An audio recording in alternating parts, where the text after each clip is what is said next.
Thank you. As Paul mentioned, I was last in this wonderful library. It was 10 years ago when Russ Feingold and I were honored to receive the Profile of Courage Award. Ted was very gracious to my family on that occasion. It was my son Jimmy's 11th birthday, and Ted went out of his way to make sure it was celebrated enthusiastically. He arranged a ride for us on a Coast Guard cutter, 2 birthday cakes, and led a rousing rendition of Happy Birthday with that booming baritone of his drowning out all other voices, as it often did on the Senate floor. He was good company, my friend Ted. He had the Irish talent for storytelling and for friendship. At the lunch he hosted for us in the family quarters on the top floor of the library, he recalled an earlier episode in our friendship, a story he delighted in retelling. It occurred on the Senate floor when 2 freshman senators, one a Democrat and the other a Republican, neither of whom would remain long in the Senate, were getting a little personal with each other as they debated an issue, which must have seemed important at the time, but which neither Ted nor I were paying much attention to. We both happened to be on the floor at the same time, and the heat of our colleagues' exchange eventually managed to get our attention. You might just think that 2 more senior members of the Senate would in such a situation counsel 2 junior members to observe the courtesies and comedy which theoretically are supposed to distinguish our debates. But Ted and I shared the sentiment that a fight not joined was a fight not enjoyed. And irresistibly, we were both drawn into a debate we had no particular interest in, but which suddenly looked like fun. I struck first, castigating the young Democratic senator for abusing my Republican colleague. Before she could respond for herself, Ted rode valiantly to her rescue. And within minutes, he and I had forgotten why we were there and what the debate was all about. We'd probably even forgotten the names of our 2 colleagues. As one of us spoke, the other would circle the floor, agitated and anxious to fire back. After a while, we must have thought the distance between our desks too great for either of us to hear each other clearly, or that the pressure of the clerk transcribing our exchange had become too distracting.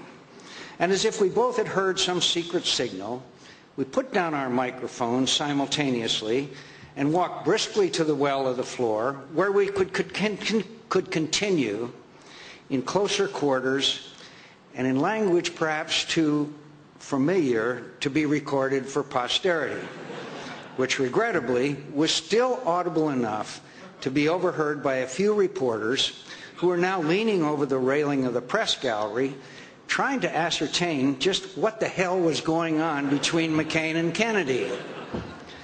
After we both were satisfied and had sufficiently impressed upon each other the particulars of proper senatorial comportment, we ended our discussion and returned to the business that had brought us to the chamber in the first place. And I'm happy to report we succeeded in discouraging our colleagues from continuing their intemperate argument. They both had deserted the chamber with, I was later told, for I didn't notice their escape, rather puzzled, if not frightened looks on their faces. When I next saw Ted ambling down a Senate corridor, he was bellowing laughter, that infectious laugh of his that could wake the dead and cheer up the most beleaguered soul.